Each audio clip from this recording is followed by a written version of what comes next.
আকাশবাণী কলকাতা সমীক্ষা শিরোনাম হিংস্রতার ব্যাধি লিখেছেন সুমন মুখোপাধ্যায়।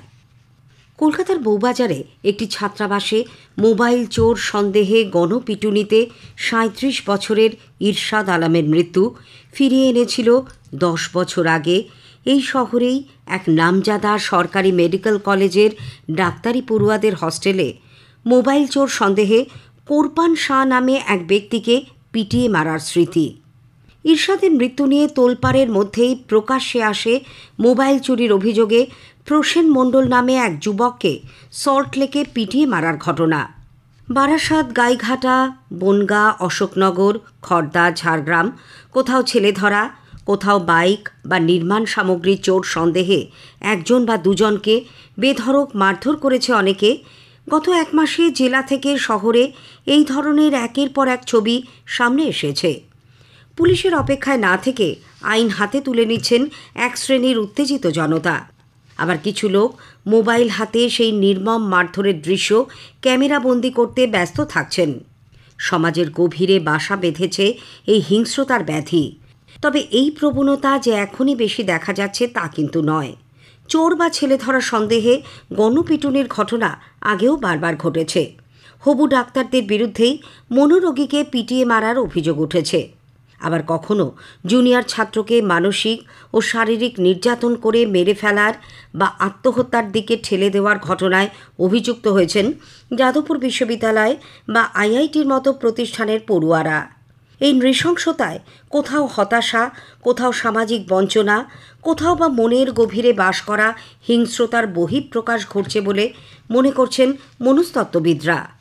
আশ্চর্যের বিষয় হলো একজন নিরস্ত্র অসহায় মানুষকে জনতা নির্মমভাবে পেটাচ্ছে দেখেও বাধা দিতে এগিয়ে যাচ্ছে না কেউ। মনোবিদ ও সমাজতত্ত্ববিদদের মতে গণপিটুনি দেওয়া লোকজন মনে করে চুরি ছিনতাইয়ের মতো ঘটনায় অপরাধীকে পুলিশের হাতে তুলে দেওয়ার চেয়ে দুঘা দিলেই উচিত শিক্ষা হবে। হাতের সুখ করার প্রবণতাই দেখা যায় এই সব ক্ষেত্রে। কলকাতার প্যাভলভ হাসপাতালের মনোবিদ জয়িতা সাহার কথায়, না পাওয়া যত বাড়ছে ততই হতাশা থেকে আক্রমণাত্মক হয়ে উঠছে মানুষ। আর তারই বহিঃপ্রকাশ ঘটছে দুর্বল ব্যক্তি, এমনকি মনোরোগীর ওপরেও। অভিযোগের সত্যতা যাচাই না করেই যূথবদ্ধ মানুষ ঝাঁপিয়ে পড়ছে মারধর করতে। যারা মারছে তারা ভাবছে ভিড়ের মধ্যে তাকে তো আলাদাভাবে চিহ্নিত করা যাবে না, তাই ধরা পড়ার ভয় নেই। এই প্রবণতা রুখতেই দেশের সদ্য বলবৎ হওয়া ভারতীয় ন্যায় সংহিতায় গণপিটুনির অপরাধের শাস্তির জন্য আলাদা ধারা রাখা হয়েছে।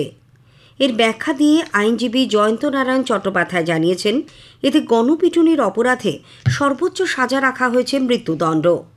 আগে গণপিটুনির অপরাধে ভারতীয় দণ্ডবিধির প্রধানত ৩০২ ও ৩৪ সহ অন্যান্য ধারায় শাস্তি হতো।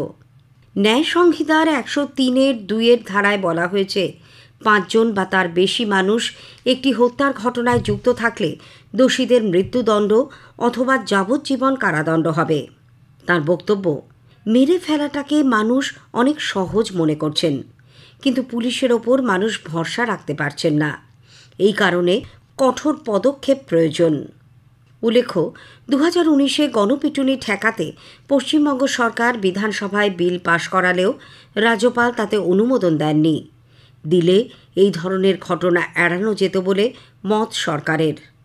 তবে আইনজীবীদের বক্তব্য, ভারতীয় ন্যায় সংহিতায় গণপ্রহারে মৃত্যু নিয়ে আলাদা ধারা থাকায় রাজ্যের বিলটির আর কোনো গুরুত্ব রইল না।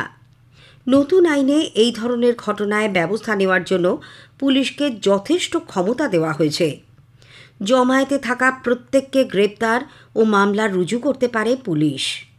সোশ্যাল মিডিয়ায় বিমোহিত অবিবেকী সমাজে একমাত্র আইনের ভয়েই মানুষকে গণপিটুনির মতো অমানবিক নৃশংস ঘটনা থেকে বিরত করতে পারে বলে মনে করছেন অনেকেই।